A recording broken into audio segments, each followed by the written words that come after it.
जिस देश की तुम रहने वाला, उसी देश से मैं आया हूँ, और सब तुम जीवों को घर पहुंचाना एक मेरे काम है, ऐसा कोई काम नहीं है। जितना को मैं नाम दान दिया है, वो सब जीवों को जब तक मैंने घर नहीं पहुंचा दूंगा, मैं न जाने वाला हूँ, ना मुझे कोई धोखाधड़ी से कर सकता है, ना कोई अदला बदला किया जा सकता है। आज अभी तो एक भी वादा का, एक भी काम हुआ नहीं है, स्टार्टिंग हुआ नहीं है, और उससे पहले तुमने अपने गुरु को भेज दिया। तो तुम्हारा काम को कौन करेगा? और इसने पहुंचाया, उससे पूछो कि जय गुरुदेव बाबा स्वामी जी महाराज ने तो बोला था कि मैंने जय गुरुदेव नाम से सारे कष्ट मुसीबत को दूर कर दूंगा। तुम किस नाम से काम करोगे? किस नाम से गरीबी, बेरोजगारी, बीमारी, महामारी खत्म करोगे? पूछो तो 2 मिनट में बच्चा सच्चाई का राज खुल जाएगा। लिख के आदेश को पालन करना ही हमारा सबसे बड़ा बुद्धिमानी है, और ना मानने का इतिहास तो यहाँ रखा हुआ है। राजा हिरण्यकशिपु नहीं माना, राजा रावण नहीं माना, राजा कंस और जरासंध दुशासन नहीं माना, जिसका इतिहास यहाँ बताया गया कि 70 कुलस 72 नाती ना बरे दिया बाती। इतने बड़ा कुल किसी का नहीं है, लेकिन समय को नहीं माना, जिसका परिणाम है कि उसके घर में कोई दीपक जलाने वाला नहीं बचा।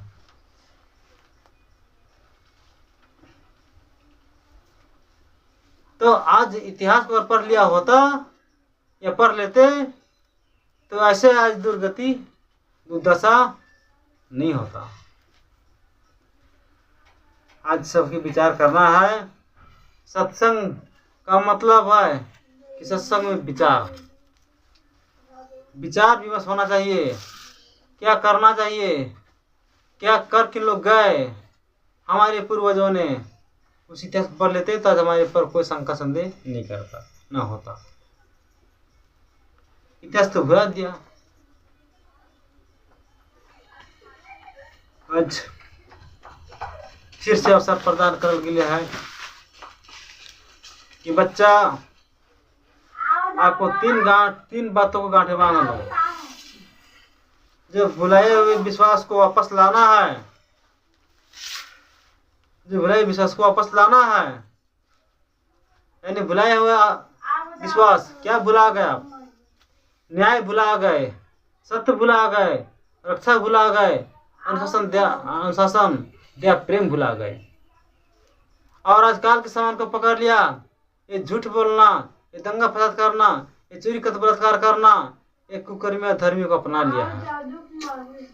अपना लिया है।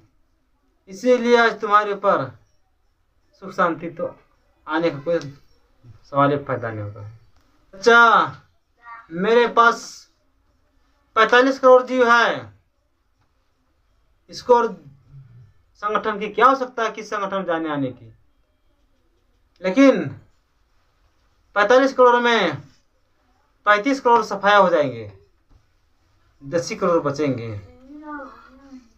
तो क्या इस भाव सागर में मैंने नाव लगाया है क्या खाली वापस ले जाने के लिए?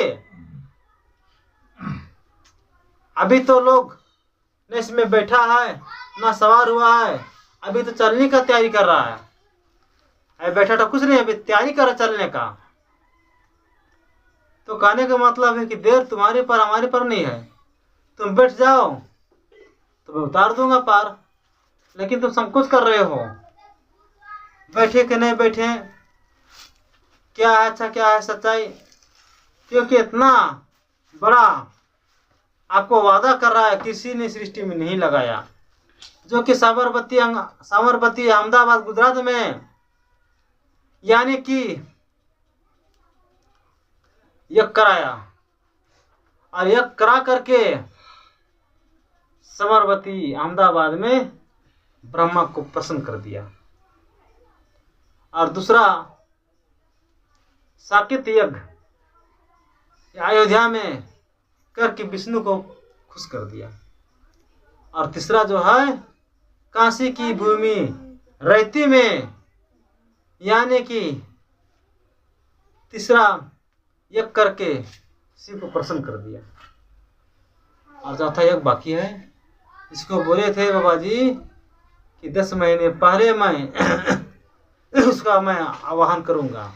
उस समय तुम समय और धन को बचा कर रखना कि तुमने घर में बैठ गया है, तुम्हारे बदनों से पसीना नहीं निकल रहा है, इसीलिए तो तुम्हारे पर बीमारी पकड़ा हुआ है।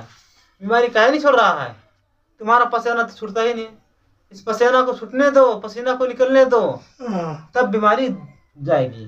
पसीना छूटेगा तो बीमारी भागेगा। पसीना छूटे कहाँ बीमारी भाग रहा है?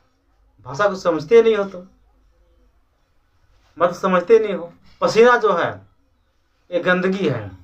जब तक गंदगी तुम हटाओगे नहीं तो बीमारी कैसे दूर होगा भाई? हाँ? तुमने लोभ का, लालच का, घमंड का, गुमान का, अहंकार का, मान का, सम्मान का, निजी स्वार्थी को पकड़ कर रखे हो। 1 रुपये का दान दक्षिणा, लंगोटी रोटी को रखे हो। कहाँ से तुम्हारी बीमारी भागेगा? इस पसीना को तुमने दान में लगा दो, गुरु के हवाले सौंप दो।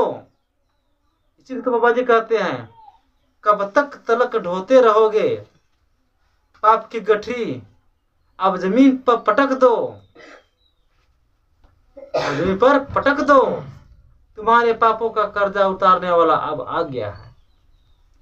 लेकिन संत सतगुरु की बात को लोग समझते नहीं, मानते नहीं है, जानते नहीं है। तो आहार आज हम लोग 1 रुपये किलो राशन खा रहे हैं, सरकार का पानी पी रहे हैं, सरकार का बिजली बत्ती है, सरकार का घर मकान दुकान मकान सब कुछ है।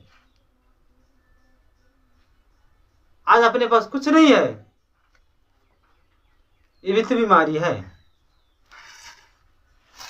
ये भी बीमारी है। तो इसीलिए तुम्हारा जो विकार की जो मन में आते रहता है, क्योंकि तुम अपने आहार तो खा नहीं रहे हो। तुमने सब दूसरे के आहार को खा रहे हो, अन्न को खा रहे हो, पी रहे हो, उसी के आधार तुम चल रहे हो। तो तुम्हारा बल बुद्धि जो बुद्धि विवेक जो है कहाँ से काम करेगा? इसलिए बाबा जी कहते हैं, बच्चा काल की झूली